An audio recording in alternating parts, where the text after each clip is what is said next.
Jujur deh, jalanin bisnis itu emang nguras energi banget kan?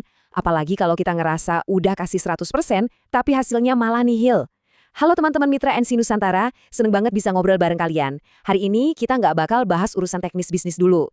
Kita mau ngobrol santai dari hati ke hati, ngebahas realita di lapangan yang mungkin sering banget kalian rasain, tapi jarang diomongin. Yuk kita bedah tuntas. Coba deh, ingat-ingat lagi. Pernah nggak sih kalian ngerasa udah banting tulang, presentasi tiap hari, nemuin banyak prospek, ngorbanin waktu istirahat, tapi bisnis kalian malah kerasa jalan di tempat? Atau parahnya, perlahan-lahan malah mulai tenggelam. Pas penolakan datang silih berganti, pasti pernah kan muncul pikiran, aduh ada yang salah nggak sih sama gue? Jangan-jangan bisnis ini emang bukan buat gue? Valid banget, wajar kalau kalian kadang ngerasa lelah, ditolak, dan hampir kehabisan napas. Karena nyatanya, kerja keras aja tuh nggak cukup teman-teman. Punya semangat yang menggebu-gebu tapi larinya nggak ada arah, itu persis kayak berenang di tengah laut luas tanpa kompas. Yang ada, kita cuma kehabisan napas dan akhirnya tenggelam dalam lautan penolakan. Dan asal kalian tahu ya, rasa capek ini bukan karena kalian nggak mampu loh, sama sekali bukan. Ini murni karena mungkin cara yang dipakai masih kurang tepat atau terlalu nguras tenaga tanpa hasil nyata. Nah, buat ngegambarin ini, kita masuk ke sebuah cerita metafora yang menarik banget. Judulnya, Misteri Berjalan di Atas Air. Kenalin, ada 3 tokoh nih. Di sebelah kiri sebut aja Andi. Dia ini ngerantau ke kota, lulusan universitas top, manajer di perusahaan besar. Tapi, ya gitu, kesuksesannya bikin dia agak arogan, merasa paling ngerti segalanya tentang bisnis. Terus di sebelah kanan, ada Budi dan Caca. Mereka ini sederhana, tinggal di desa dan kebetulan jadi mitra MLM. Tapi, ada satu keunggulan luar biasa dari mereka berdua. Mereka itu super rendah hati dan haus banget sama yang namanya belajar. Suatu hari, kejadian luar biasa terjadi pas mereka bertiga lagi kumpul nostalgia di pinggir danau. Lagi asyik ngobrol, Budi ingat ada produk pesanan yang harus diambil di seberang danau. Normalnya kan cari perahu ya, tapi Budi malah santai banget, melangkah ke air dan literally jalan di atas permukaan air menyeberangi danau itu. Nggak lama, Caca juga ingat brosur presentasinya ketinggalan. Dengan langkah ringan, dia nyusul Budi, jalan di atas air seolah danau itu cuma trotoar jalanan biasa. Kebayang nggak muka si Andi? Melongo habis, egonya sebagai orang kota yang pintar ini langsung tersentil keras. Dia ngebatin teriak, "Hah? Gimana ceritanya?" Di kepalanya tuh langsung ribut. "Aku ini lulusan universitas loh, manajer perusahaan gede. Masa mereka yang cuma orang desa dan mitra MLM aja bisa bikin keajaiban gitu, terus aku nggak bisa?" Nah loh, harga dirinya ngerasa tertantang banget buat ngebuktiin kalau dia lebih hebat. Dan disinilah letak kesalahan fatalnya. Karena gengsi tinggi dan ngerasa udah pinter, tanpa nanya sedikit pun ke Budi atau Caca, Andi langsung ambil ancang-ancang, lari kencang, dan lompat ke danau dengan super yakin. Hasilnya, biur, langsung tenggelam. Dia coba lagi dong, ngayuh tangan sekuat tenaga, nyoba lari lebih cepat di atas air, tapi tetap aja, dia tenggelam berkali-kali sampai hampir kehabisan napas. Semangatnya tinggi banget, tapi hasilnya nol besar. Pas akhirnya, Budi narik Andi yang udah lemes banget ke darat, rahasianya kebongkar. Budi bisik-bisik ke Caca. "Kayaknya kita harus kasih tahu Andi deh, kita bisa jalan di atas air tuh bukan pakai sihir, tapi karena di bawah air ini ada batu-batu pijakan rahasia." Terus dari mana mereka bisa tahu letaknya? Dengan tenang Budi jawab, "Ya karena kita rajin ikut kelas pelatihan di komunitas, makanya kita tahu persis di mana letak batu pijakannya." Wah, ternyata nggak ada yang gaib teman-teman, mereka cuma tahu jalurnya. Dari cerita tadi, kita masuk ke pilar yang pertama. Semangat saja kurang. Masalah terbesar yang menjangkiti banyak mitra di lapangan itu persis kayak fenomena si Andi tadi. Kalian nyoba berlari di atas air cuma modal berani dan letupan semangat abis dengar motivasi. Tapi kalian nggak tahu caranya. Kalian langsung terjun nemuin prospek tanpa bekal yang benar. Hasilnya, energi kebuang sia-sia dan ujung-ujungnya tenggelam. Semangat itu penting banget, sepakat. Tapi semangat tanpa strategi, itu sih resep jitu menuju kelelahan akut.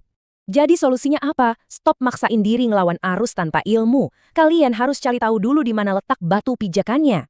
Di bisnis NC Nusantara ini, kalian wajib tahu pola langkah yang benar supaya perjalanan kalian aman, efisien, dan pastinya nggak tenggelam dalam drama penolakan prospek.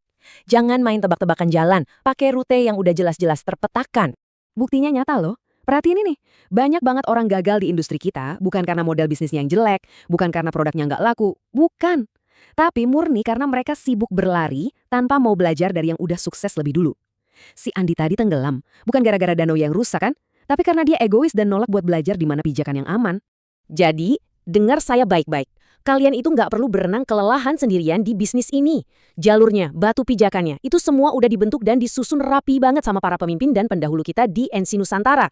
Tarik napas lega, lepasin beban di pundak kalian. Kalian cuma perlu merendahkan hati buat ngikutin jejak yang emang udah terbukti berhasil. Percaya deh, kalian aman bersama keluarga besar NC Nusantara. Hal ini ngebawa kita ke pilar kedua, sistem batu pijakan. Masalah yang sering banget muncul di fase ini tuh saya sebut sindrom penemu roda. Maksudnya, banyak mitra baru yang masuk terus sibuk berkreasi, nyiptain cara presentasi baru, cara nawarin produk baru, yang ujung-ujungnya malah bikin capek, buang waktu berharga, dan parahnya belum tentu ada hasilnya.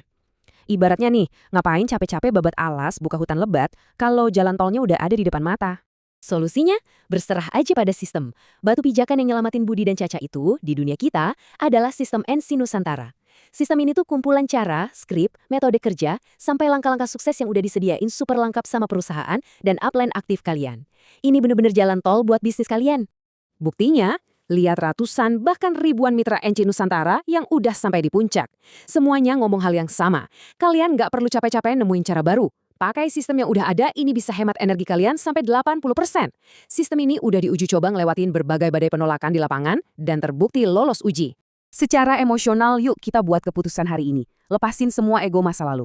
Nggak peduli setinggi apa jabatan kalian di luaran sana atau seberapa banyak pengalaman kalian sebelumnya. Begitu masuk ke NC Nusantara, jadilah seperti Budi dan Caca. Kosongkan gelas, jadilah murid yang siap belajar. Supaya apa? Supaya kalian bisa melangkah di atas air dengan elegan, pasti, dan penuh kemenangan. Terus, di mana kita bisa dapat peta letak batu pijakan itu? Jawabannya ada di pilar ketiga, hadiri kelas pelatihan. Masalah klasiknya di sini tuh banyak mitra yang tiba-tiba ngilang alias muntaber, mundur tanpa berita. Kenapa? Karena mereka tenggelam dihajar penolakan di lapangan, bingung mau jawab apa pas ditanya prospek, dan stres sendiri. Penyebab utamanya cuma satu, mereka sering absen dari pertemuan komunitas. Mereka nyoba maju perang sendirian tanpa pernah isi peluru di markas. Ya jelas tumbang. Nah, solusi resmi dari NC Nusantara itu udah terstruktur banget. Jangan pernah lewatin markas. Kalian wajib hadir di kelas pelatihan online kita. Dan lebih dari itu, ikutin sesi pertemuan offline secara rutin. Di tempat-tempat inilah energi kalian di-charge ulang, visi dilurusin lagi, dan strategi terbaru dibagikan. Pertemuan itu ibarat napasnya bisnis kita loh. Ini buktinya. Kenapa Budi dan Caca bisa tahu rahasianya? Ya karena, persis kayak kata Budi tadi, kelas pelatihan itu tempat di mana semua rahasia batu pijakan dibocorkan. Kalau kalian nggak pernah hadir di pelatihan NC Nusantara, kalian nggak akan pernah pegang peta jalannya. Kalian bakal selalu jadi kayak Andi, kebingungan di pinggir danau, ngelihat orang lain sukses melenggang maju, sementara kalian nggak tahu harus ngapain. Dan yang paling penting, setelah kalian paham, kalian harus lakuin yang namanya duplikasi. Ini kunci sukses sejati di NC Nusantara. Langkah pertama, pelajari dulu letak batu pijakannya di kelas. Langkah kedua, praktekkan, rasain sendiri jalan melintasi air itu buat buktiin hasilnya. Dan langkah ketiga yang paling krusial, kasih tahu mitra baru kalian, bimbing mereka biar nggak tenggelam. Kemenangan terbesar di bisnis ini itu bukan pas kita sukses sendirian, tapi pas kita berhasil nuntun seluruh tim kita nyebrang ke pulau kesuksesan. Jadi kita sampai di pertanyaan akhirnya nih. Peta jalannya udah super jelas, batu pijakan menuju kesuksesan dari NC Nusantara udah kepasang kokoh nunggu langkah kalian. Sistemnya siap nuntun, pelatihannya siap bongkar semua rahasia. Pertanyaannya sekarang balik ke kalian. Siap gak sih ngebuang ego, ngosongin gelas, dan mulai melangkah dengan yakin menuju puncak kejayaan bareng keluarga besar NC Nusantara? Keputusan ada di tangan kalian hari ini. Sampai ketemu di puncak kesuksesan dan mari kita seberangi danau ini sama-sama.